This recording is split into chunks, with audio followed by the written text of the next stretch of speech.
This KFAN podcast is sponsored by Builders and Remodelers, exclusive Twin Cities provider of Elements Windows. Get the highest quality windows at unmatchable value. Visit buildersandremodelers.com for more details. April. KFAN welcomes Trans-Siberian Orchestra for two amazing shows at Target Center December 28th at 3 p.m. and 7:30 p.m. and tickets are on sale now. Get complete show details, including a link to buy tickets at KFAN.com, keyword calendar.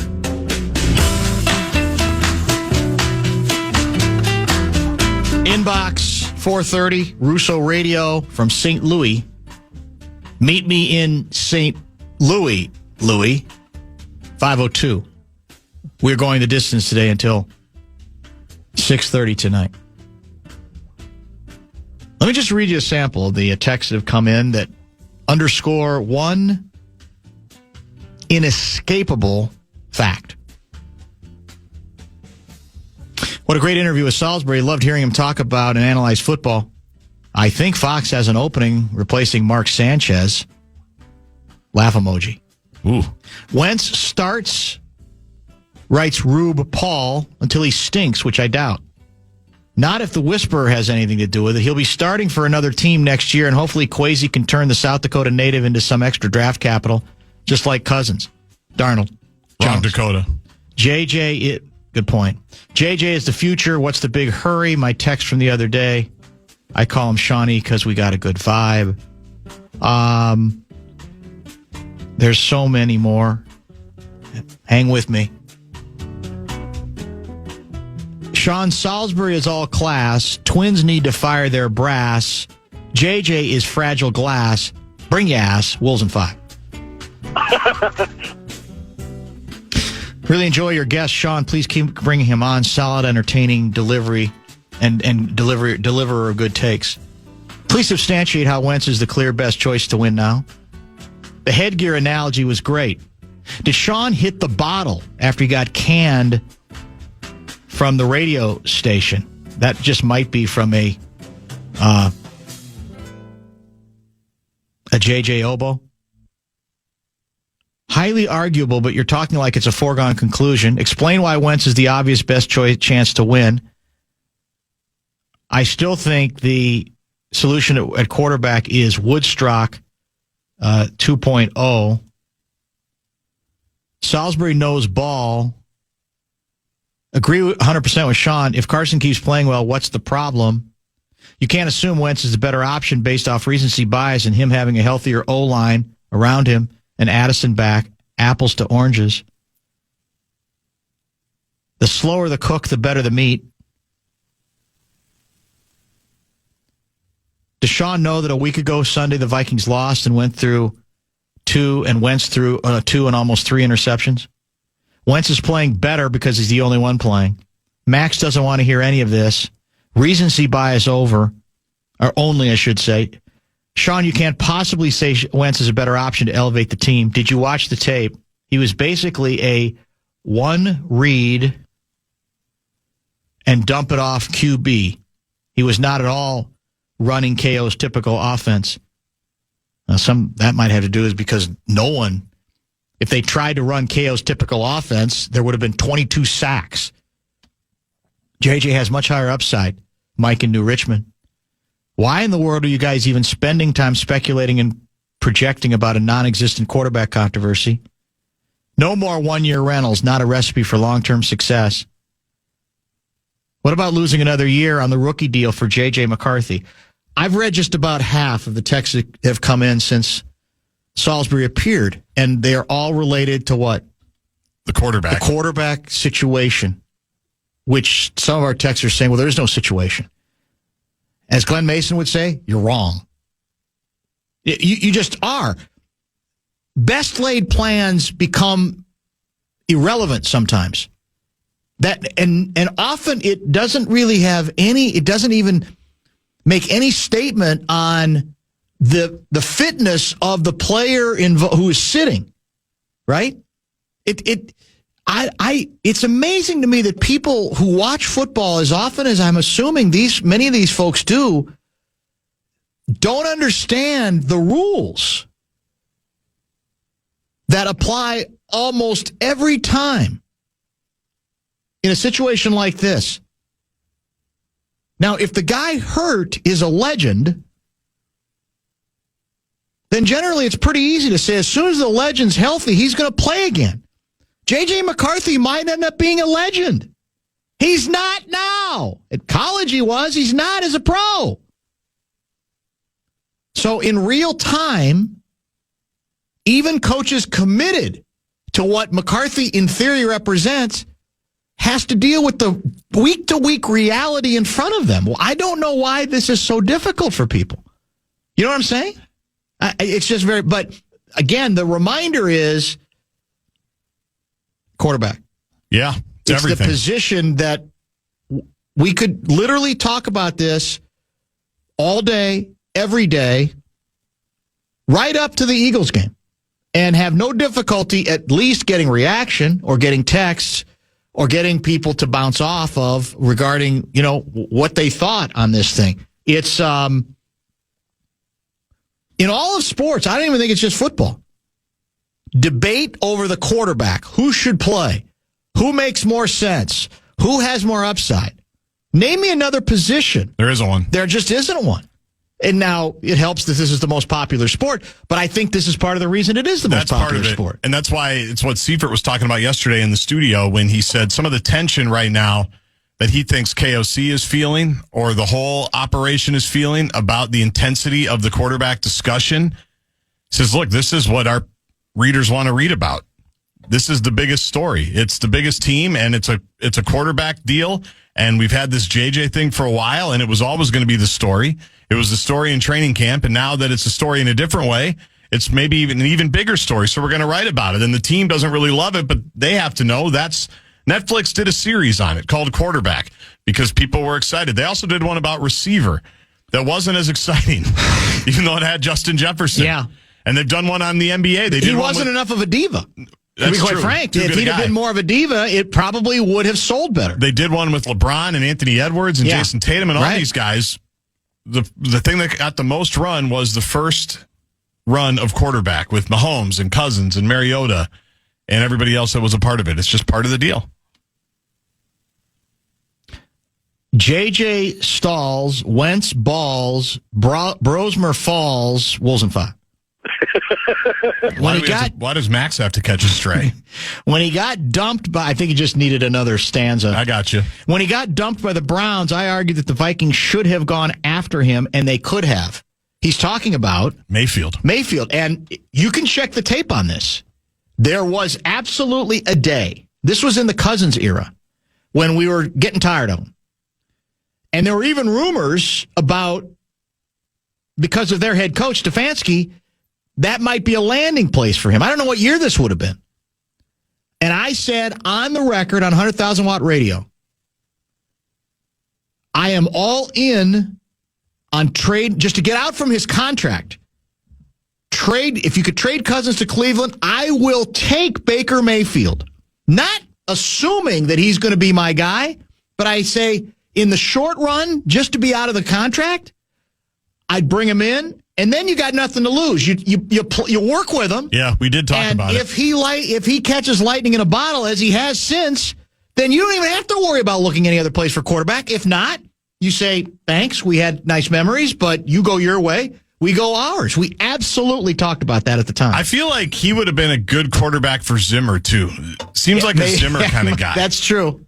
Yeah, you're probably right. Maybe I'm wrong. Maybe there is no quarterback for Zimmer. Well, there might not be a perfect quarterback, but more closer to perfect. Yeah, for Mike Zimmer. I work with someone at the U that worked with Baker Mayfield at Oklahoma. Really? Yeah, says he's just a peach of a guy. Really? Like couldn't rave about an individual anymore. And he does stuff. The players love him in Tampa, right? They do. I mean, he's bringing his linemen out to Fleming's, Mason, and my spot down there in Tampa with our buddy Dave. Like. He's just a dude. He's just a good dude, a good team guy, and everybody that's around him loves him. So it makes sense that he's having success again. Bonus bucks? The Fan and 2 men and a junk truck. Want to give you a shot to win bonus bucks. It is our national cash contest. 4 o'clock keyword is money. Go to KFAN.com and enter the keyword money.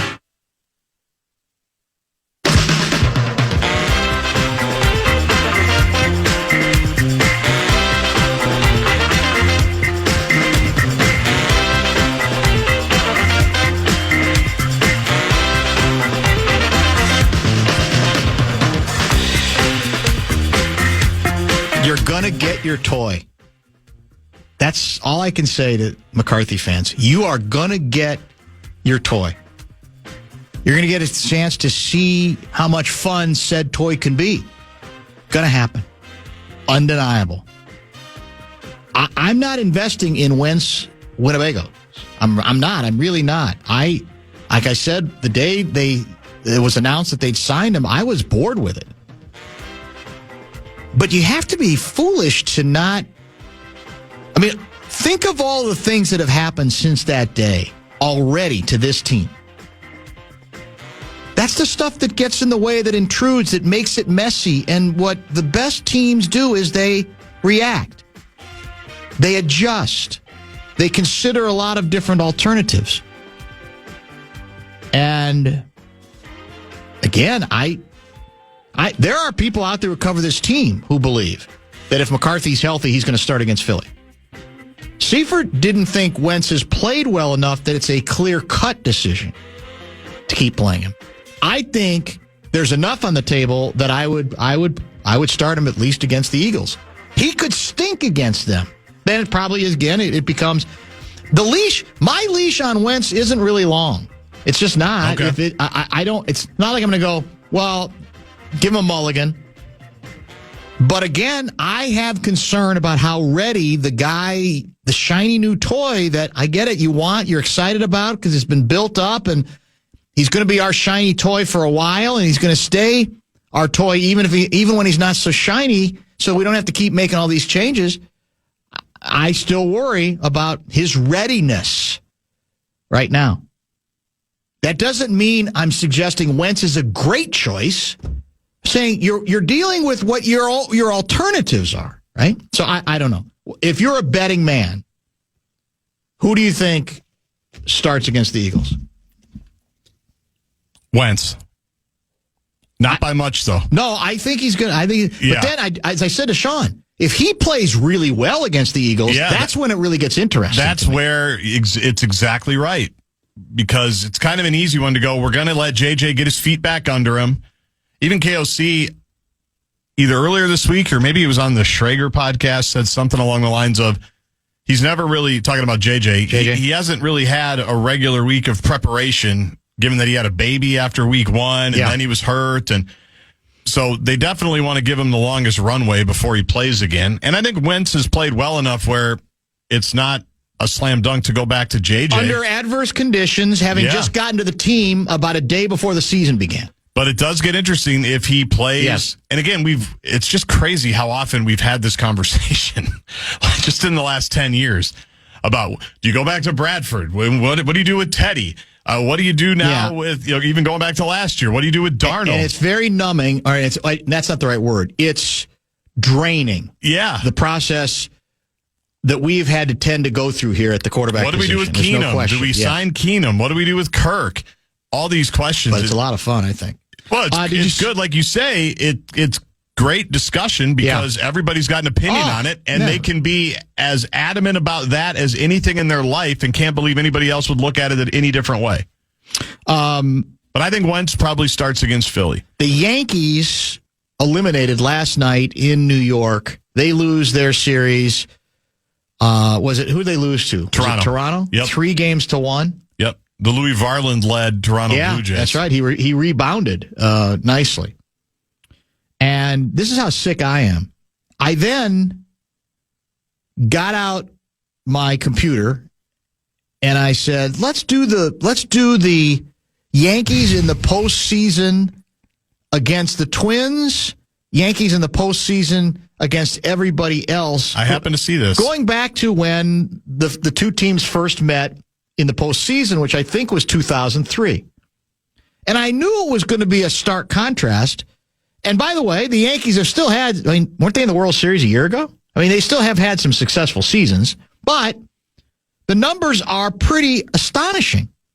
Or maybe not so much if you remember the way the Twins were dominated by the Yankees. But since 2003 postseason, the Yankees have a .440 winning percentage against everybody but the Twins and an .889 winning percentage against the Twins. We know it's not good baseball. 16-2, Yankees against us. 56-71 against everybody else. Think about it. I mean, you could make the argument that if not for the Twins, through much of the last 20 years, the Yankees would not be viewed as the Yankees. It's true. That's how much we've helped them catapult them. Now, again, a year ago, they didn't need us. They haven't always needed us to advance, but we have jump-started them on a number of occasions. Or maybe the other way to look at it is, because we've had fun with this game too, because what invariably happened when the Twins lost to the Yankees? The ball guys would say, lost to a better team. What do you expect? What do you expect? It's the Yankees. They've got a $400 million payroll. Yep. Our payroll's $42,000. Then they'd lose in 5 in the next series. Exactly. And we go, how unbeatable were they? That was one of the bits I do miss doing. Yes. Because the Twins just haven't been in the playoffs enough. When we first started doing it, 09, 2010, 2011, there was a little bit of a decent run there. Yep. And we could preview the World Series and just say the Yankees are taking on the Mets, even though they had lost 2 rounds prior. And then people would text in and say, what do you mean the Yankees in the World Series? Well, we just assumed it. We just assumed that there's no way that the Texas Rangers could have beaten them. There's no way that they could have lost to the Los Angeles Angels of Anaheim. There's no way. They lost to the White Sox. It's impossible. No way. I do miss doing that bit, but the Twins haven't been in the postseason enough for us to do that. Well, what do you think of this idea? This is from Matt in Edina. KOC needs to hockey goalie the situation. Hold on. Scroll down. Start Wentz 3 more games. Start JJ 9 games. Wentz starts Philly, at Lions, at Packers. JJ gets the rest and gets a couple weeks to game plan between starts. There you go. Probably unlikely that it'll go that way, I would think. I don't know if you want to. So then is Brosmer the E-bug, the emergency goalie? I think pretty much, yeah. That's what you got to go with, which I know does not sit well with you. Well, I'm just saying, imagine if Wentz is hurt and then JJ's still not ready or he doesn't play well and Brosmer has to go in there or JJ gets hurt again because, by the way, he's played 2 games and gotten hurt in both of them, basically, right, in his career. And I don't mean he's the next Joe Mauer or Byron But it's Buxton, part of the story. But he hasn't been able to play consecutive games, really. No, and that's another part of it that the JJ Obos do not want to, the McObos do not want to accept is it's not even a matter of saying that means he's soft. No. But part of the possibility for these sorts of controversies or questions to arise is he's not out there. He hasn't been out there at all. And if he hasn't, there's a vacuum. Somebody has to play and other decisions have to be made because they still play the games. We played the games a year ago, right? We did. And we won 14 of them. Played the games. We're playing the games so far this year. They're not going to shut things down. And so things like that fill the gaps when somebody that you believe in and are excited about has not had a chance to play. All right, bottom of the hour, Dr. Dan's inbox is coming up. Is that correct? You can still get your entries to jg@kfan.com. Time now for the Vikings Report on The Fan, presented by Miller Lite. Vikings wide receiver Adam Thielen joins Dan Barrero next. Fan.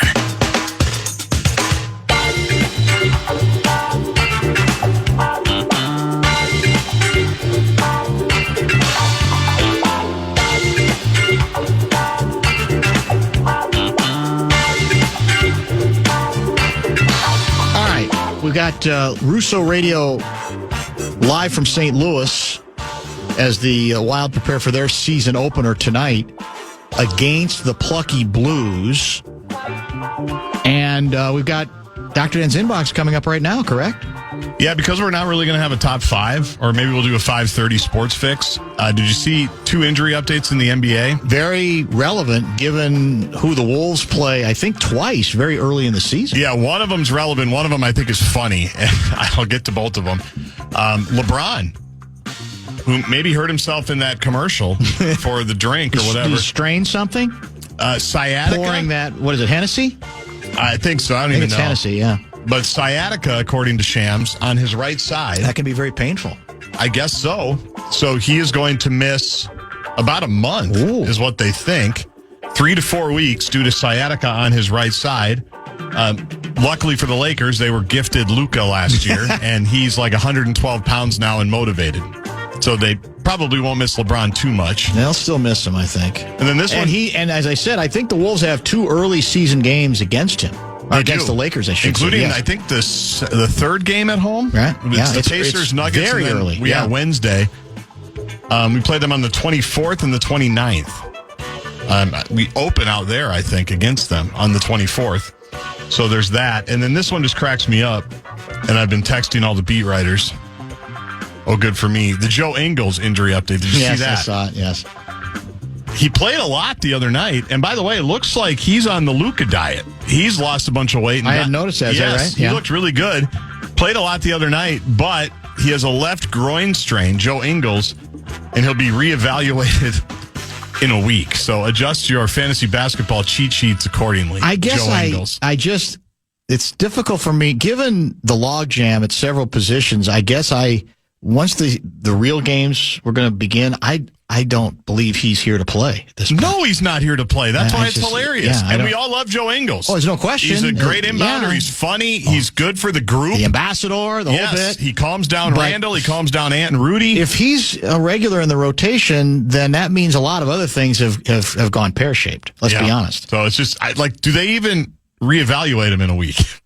Well, maybe not. That's very possible. Right. Joe, how you feeling? We good? Yeah. Do we need to bring in Dr. Burns? What's the deal here? And I love Joe, but it just cracks me up. All right, should we get to it? Might as well. It's time for Dr. Dan's Inbox. Letters. Oh, we get letters. We get your letters every day. Dear Dr. Dan, as the longest tenured owner of a Minnesota sports franchise, I'm discombobulated by the news that C. Leopold has signed one player to a $136 million contract. What is he thinking? Doesn't he know that thanks mainly to me and my family, Minnesota sports fans have been conditioned to accept losing and excuses? All spending that kind of money does is give people hope. But hope don't float, Dr. Dan. My advice to C. Leopold, cut the payroll, trade your best players, sit in your Lake Minnetonka mansion or the penthouse at the St. Paul Hotel, and count all the money that the sports-loving suckers of Minnesota will give to you. It's worked for me, C. Leopold. It will work for you, too. Jay Polad. Well, here's the question that we're going to get to with Russo at the top of the hour. And this is for the hockey community. I'm sure many members of said community are already mulling this over. Let's say that the Wild struggle again this year. Who are we going to take out? The average hockey fan, will he or she take out his or her ire on the team for squandering this great talent? Or might a growing number of them take it out on the player himself? Yeah. Under the obvious point of, man, you didn't exactly help us out at all, did you, Kirill? Right. Your guy. You know, let's remember the sequence. The Wild offer him $16 million a year, which, even if he had taken that deal, would have been more than any deal that's been signed since. Exactly and not right. even close. Exactly right. They reject it. Guerin throws some things around, MFs several unnamed individuals, but then ultimately says, okay, fine, $17 million a year. At which point, Kirill's agent says, nice offer, but we're countering it with, and we don't even know exactly what the counter is. Is it 18? Is it 19? Is it 20? I don't even know what the maximum might have been. At which point, Guerin confirmed this with us. They said, that's all we can do is $17 million. And they came back to it. That's not even close to a hometown discount. So the question is, are you going to be mad at the Wild for squandering, or is there going to be more of, well, these other guys seem to want to help their team out a little bit? Kirill, how about giving us a little bit of help? What did you do for us? It wasn't like you were poor. You were going to be fine at 14, 15 million, but you had to have not 16, but 17, and then you had to ask for more as well. I think that's a sneaky angle to not lose sight of. You're right. As we go through this season. Especially if he gets hurt again. That's a big part. You're right. Which he's been hurt a lot. We'll be mad at him even though if it's a legitimate injury just because, well, there he goes again. He's hurt. I do remember vividly that line of thinking is one of the reasons why we lost the Parisi Pontiac deal. Because you mentioned to Zach that once you sign the big contract, like there is a unique pressure. We saw it with Joe Mauer. Yes. Apparently that hadn't That hadn't occurred to Z Parisi back then because he seemed very put off by the implication. Right. He hadn't thought about, well, I guess, wait, people are going to be upset at me if we don't win because we've signed these $98 million contracts. I vividly remember that being one of the things is you sign the big deal to whom much is given, much is expected. The team's on the clock, but then you're on the clock even more than you were before. And we'll talk about that with Russo. We're going to kind of stay in this ballpark here. Among other things, by the way. There's a lot of injuries to update with Russo. We get your letters every day. I always like when people make it topical for today's show with a good theme. Dear Dr. Dan, all I'm hearing now is you overpaid. Jay Eichel and C. McDavid signed better deals. But you know what? They're wrong.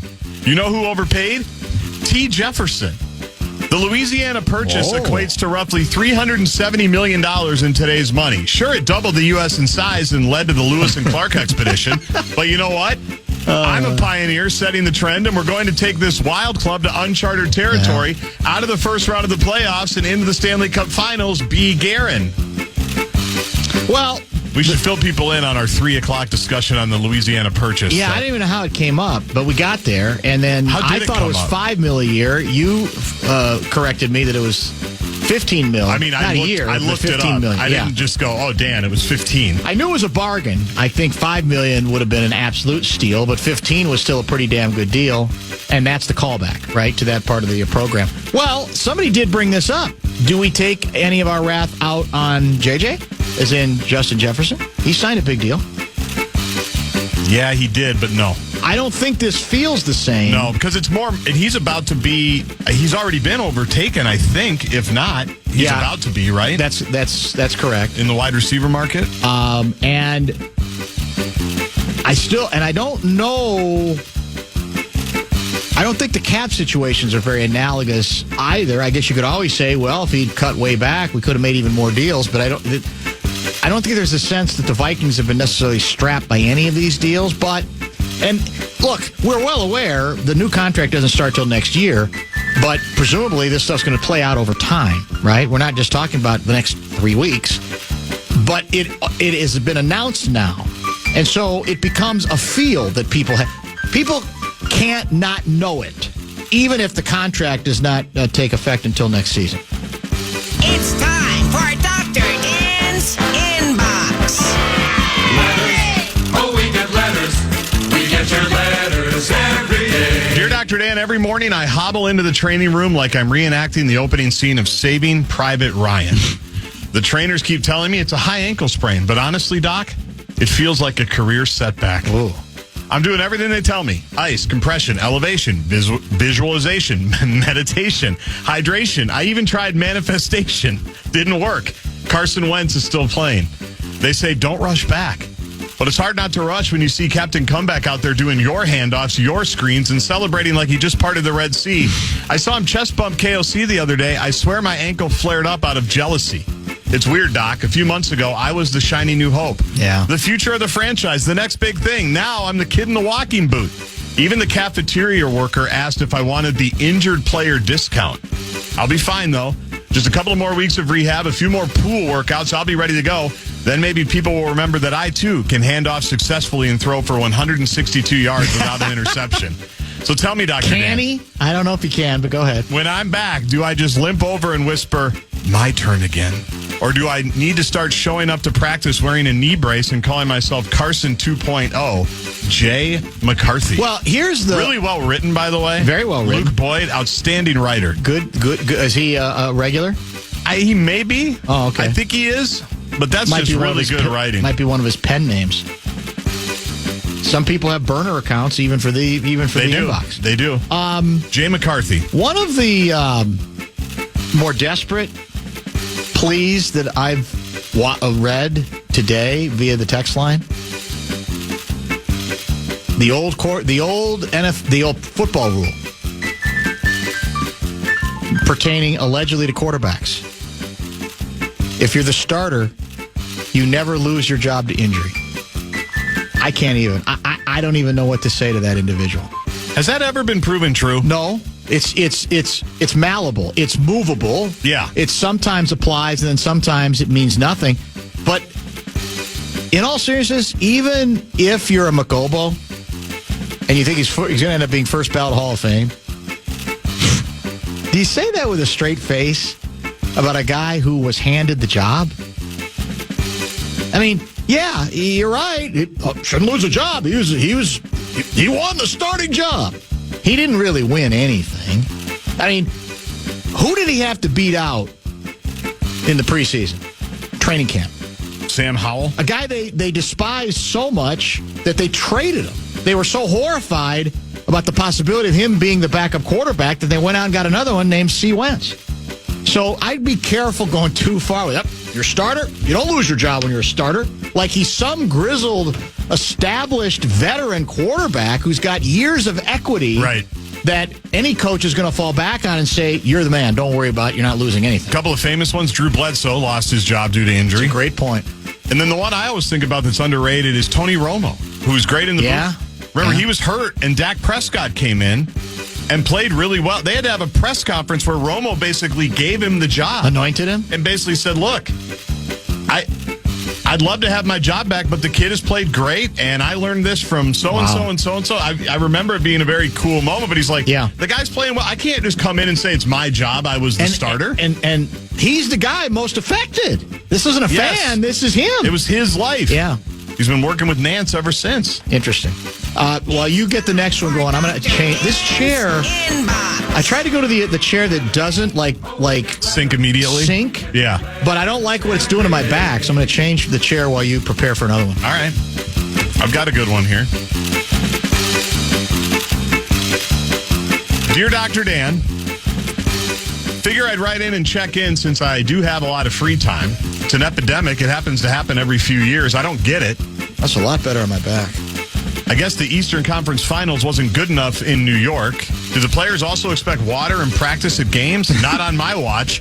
So I've been using my time wisely, checking in on former players like DiVincenzo and Jay Randall at my old stomping grounds with the Wolves, and giving words of wisdom to C. Finch on building a culture of positivity, and made it known that these guys need more minutes.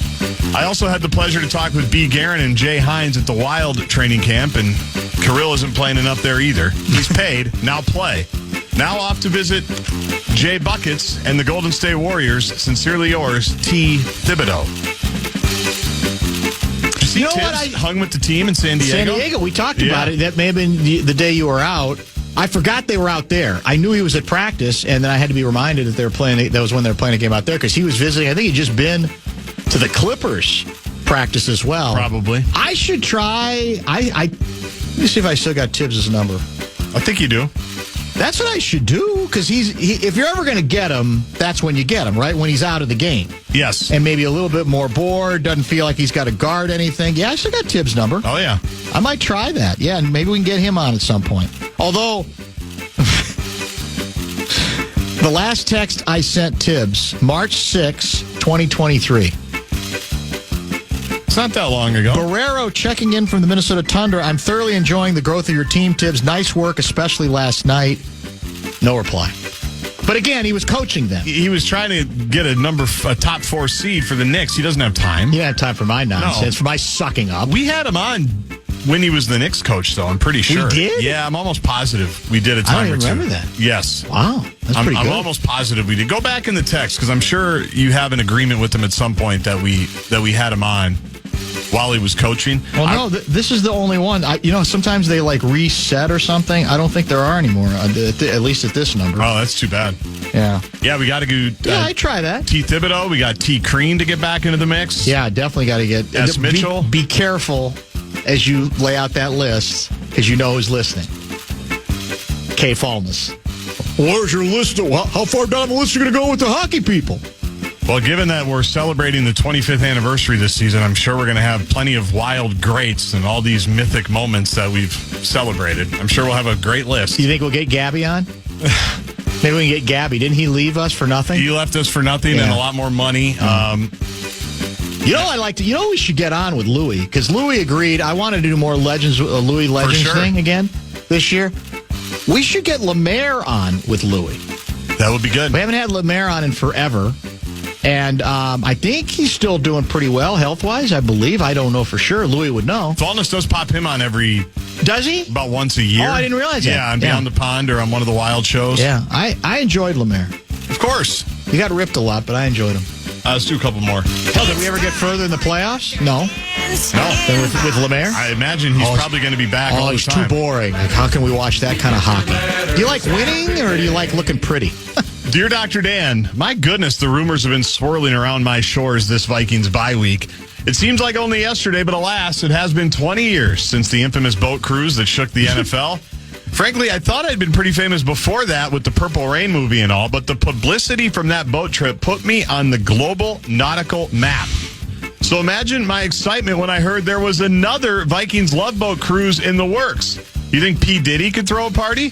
Shiver me timbers when the Vikings set sail, but sadly, it seems one of the current players' wives slid into the group chat to alert the party planners of rough seas ahead should they try another innocent little boat trip. Let me quote the title of a somewhat notable Beach Boys song, Sail On, Sailor. It's only Thursday, boys. There's still time and the weather's nice. We'll keep it on the DL this time, I promise. Sincerely, L. Minnetonka. Oh, man. Yeah, the big anniversary, that was the day you were out, right? Wasn't it Friday? It was Friday, yeah. We didn't spend as much time on it as I originally thought we would. Part of it is, at some point, it's like, where do you go next? You know, we told so many parts of the story. The thing I forgot to ask Seifert about, because he had to cover it, was my recollection that if several of the players hadn't gotten off of the boat and peed on somebody's property, that started it all. It never the story, the scandal might never have seen the light of day. Correct? Yes. That was my information. That's what caused the ruckus and got people's antenna up. What happened on the boat, nobody really knew about. It could have stayed on the boat, is what you're saying. It could have stayed on the boat. Yeah, well. And all of our lives would never be the same. Where did we find out? The boat in question, it's on...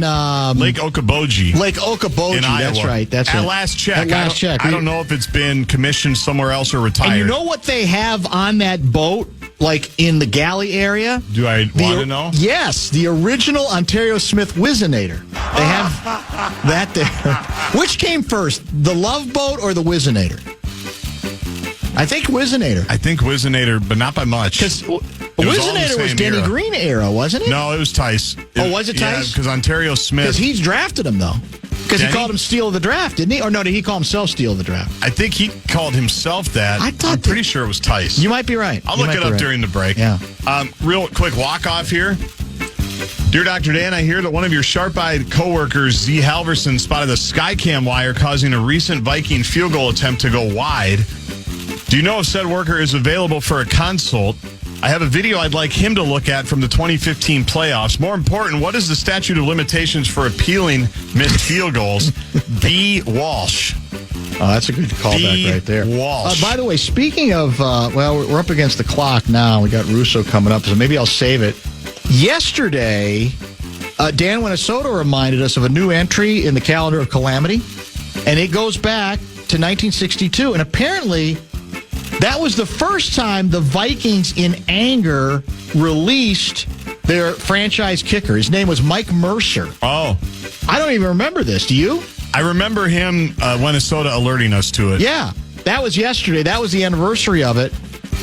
They cut him after 5 games. Did you see? You want to know what his percentage of successful field goal kicks was at that point? It was probably like 98%. 0. Oh, he didn't make any? He took 5, made none. Yeah, that's... Did you see the game? I mean, even Mike Zimmer ridiculing that, I think, would be understood. That would have made correct? sense. Yeah, for sure. That would have made sense. All right, no top 5 at 5. We do have Russo Radio filing a live report from the Checker Dome in St. Louis, Missouri. The Wild opening the 2025-26 season. And the first 10 minutes will all be probably injury-related. Stay tuned. It's frustrating.